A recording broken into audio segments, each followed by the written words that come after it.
قالوا إن هي إلا حياتنا الدنيا وما نحن بمبعوثين ولو ترى إذ وقفوا على ربهم قال أليس هذا بالحق قالوا بلى وربنا قال فذوقوا العذاب بما كنتم تكفرون۔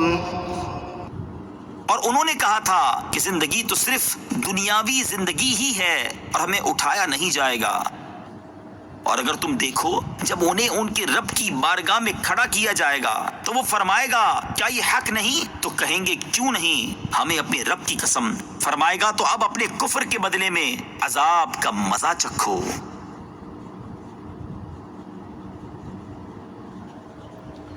یہ ان کافروں کا مقولہ ہے جو قیامت کے منکر ہیں، اور اس کا واقعہ یہ تھا کہ جب سرور کائنات صلی اللہ تعالیٰ علیہ وآلہ وسلم نے کفار کو قیامت کے احوال اور آخرت کی زندگی، ایمانداروں اور فرما برداروں کے ثواب، کافروں اور نافرمانوں پر عذاب کا ذکر فرمایا تو کافر کہنے لگے کہ زندگی تو بس دنیا ہی کی ہے، اور جب ہم مرنے کے بعد اس دنیا سے چلے جائیں گے تو ہمیں دوبارہ زندہ نہیں کیا جائے گا۔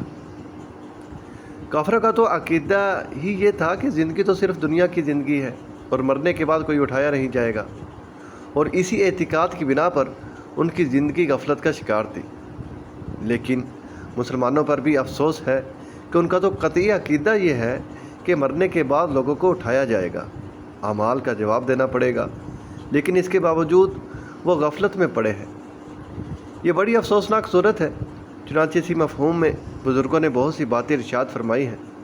حضرت ابو جعفر رضی اللہ تعالیٰ عنہ سے روایت ہے، حضور اقدس صلی اللہ تعالیٰ علیہ وآلہ وسلم نے ارشاد فرمایا، اس شخص پر بڑی حیرت ہے جو ہمیشگی کے گھر یعنی جنت کی تصدیق تو کرتا ہے لیکن کوشش دھوکے کے گھر یعنی دنیا کو پانے اور اسے سنوارنے کے لیے کرتا ہے۔